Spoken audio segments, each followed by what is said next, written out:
What does that mean to be a Malaysian fighting a war? A silent enemy. Malaysia versus COVID-19. Hashtag Kita Jaga Kita, the documentary. Yeah. All those stories. There's a lot from the past, there's a lot of now, because I saw all the promos, right? So I'm like, when did you get involved? Like, right from the get-go, where you're like, collecting all those memes or all those cops driving around, like, wow, I need to do a documentary. Was that how it started, or? To be honest, no. It started with Lina Tan from Redcom. Yeah. And Astro said, do you have any projects you want to propose? And she thought maybe a documentary. And then she texted me and said, what are you up to? And I said, nothing, just, running around after three girls at the moment. She says, what do you think about doing a documentary? And I said, that's definitely something right up my alley. I love talking to people. I love digging up stories. So that's, I said, yes. And then she said, what do you think, would go in this? What would be? So we kind of thought about it together. She heard the DG mention Musuh Senyap, so the silent enemy. Right, she thought, that's exactly what it is, right? It's like wartime. For our parents, that was, what they went through. This is our war. Right. And then I thought about the people involved in the different stories that came out. That you saw all sorts of amazing stories in Malaysia, and I thought, how good would it be to kind of explore what does it mean, this Malaysia Boleh, this Malaysia spirit, all these things that we hear, it's super cliche, but like in times of crisis, when we saw around the world how people were reacting to this, to the virus, and how they were reacting to policies. So what does it mean for us? What does that mean to be a Malaysian fighting a war? A silent enemy. Yeah.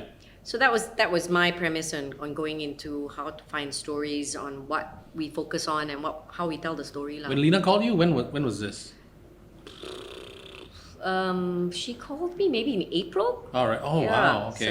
So So we were okay. We were already in MCO. Right. Yeah.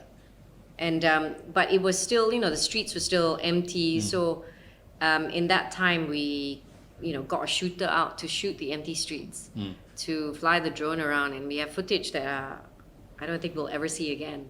Right. And of course, I wish we could just probably do an hour long of all the drone shots of the streets and the playgrounds and the barbed wires, and so Tugu Negara being completely empty. When you never see that. You'd see tourist buses, and so I think if there was an hour long footage or so, I think people would watch. It's like, wow, KL, that you've never seen like that before. Correct. Yeah, because there was going around all over the world. You could see on YouTube people just uploading stuff like this. My city. Yeah. Stuff like this, right? Yeah. So that was the first thing that we went and did.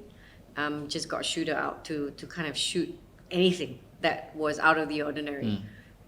While we thought about stories and and then the other thing was like, when can we go out to shoot? There was a long period where we couldn't go out to shoot. Nobody was allowed.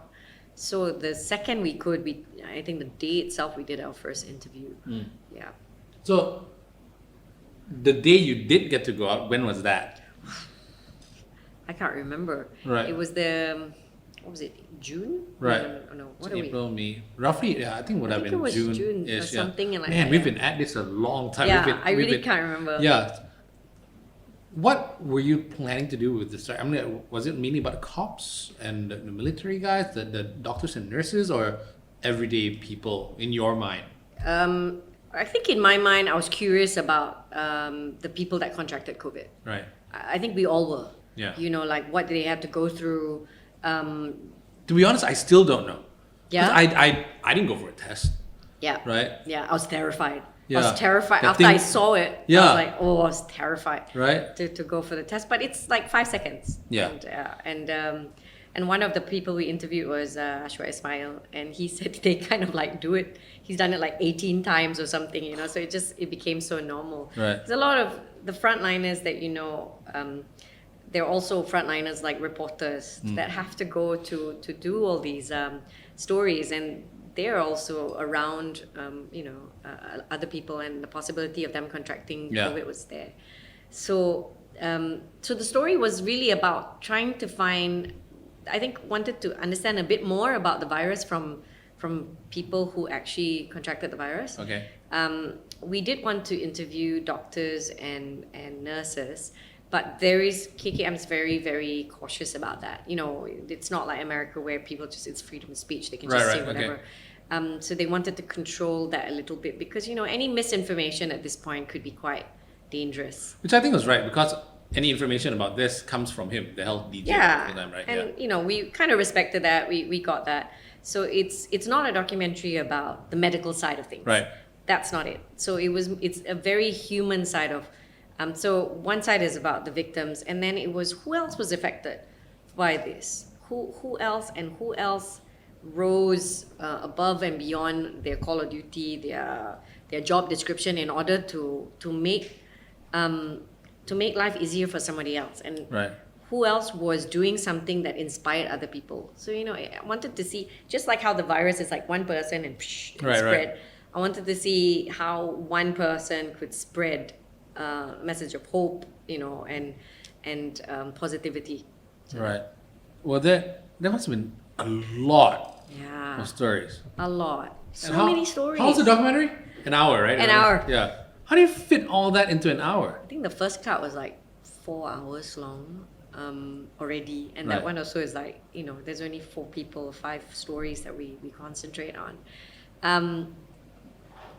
I guess the magic is in post, right? Everybody Yeah. knows. Yeah. Fix it in post. But were there some things like, oh, that story was so good, but I had to take it out? Yeah, but I guess that's why you have a lot of people involved Yeah. in post at the end.